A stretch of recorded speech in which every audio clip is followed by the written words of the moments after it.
ফরিদপুর শহরতলিতে অবস্থিত পিয়ারপুর এলাকা পাট চাষের জন্য একটি অন্যতম স্থান, যেখানে ৭৫% কৃষক পাট চাষাবাদ করে থাকে। পাটের ফলনও ভালো হয়। এবার কয়েকদিনের অনবরত বৃষ্টিতে অপরিপক্ক পাটে জমেছে বৃষ্টির পানি। এতে পাটের গোড়া পচার আশঙ্কা করছে কৃষক। এই মুহূর্তে কৃষক না পারছে পাট কাটতে, না পারছে বিকল্প সিদ্ধান্ত নিতে। ফলে কৃষকদের মধ্যে দেখা দিয়েছে দুশ্চিন্তা। আমরা প্রতি বছরই পাটের আবাদ করি, কিন্তু পাটের আবাদ সব বছরই সফলতা পাইছি। কিন্তু এবার এই পানির কারণে অকারণে বৃষ্টির প্রচুর চাপের কারণে এই পাট এই পর্যন্ত পানি জমে গেছে পাট খেতে, যার কারণে এই পাটের আর কোনো সোনালী আঁশ বের হবে না। এই পাট এইভাবেই পচে যাবে। পাট লাগাইয়া বৃষ্টি হওয়ার কারণে অনেক টাকার ক্ষয়ক্ষতি হয়েছে। আমাদের এখানে কোনো আমাদের উপায় নাই। আমরা এখন যে কোন উপায়, আমরা এখন অনেক ক্ষতিগ্রস্ত হয়ে গেছি।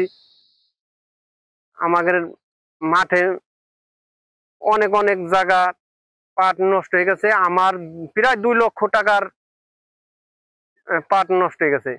ওয়ালটন আবারও মিলিনিয়ার অফারে ওয়ালটন ফ্রিজ কিনে আপনিও হয়ে যেতে পারেন মিলিয়নিয়ার। মিলিনিয়ার ছড়াছড়ি দেশ জুড়ে, এটা শুধু ওয়ালটনই পারে।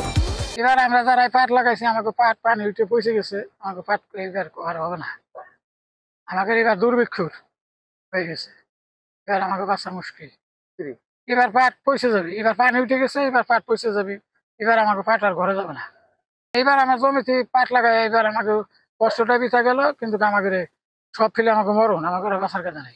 সরেজমিনে ফরিদপুর জেলার শহরতলি পিয়ারপুরের গ্রামের কৃষকদের সঙ্গে কথা বলে জানা গেছে, ঈদুল আজহার আগের কয়েকদিনের বৃষ্টিতে নিচু জমির পাটে বৃষ্টির পানি জমে আছে।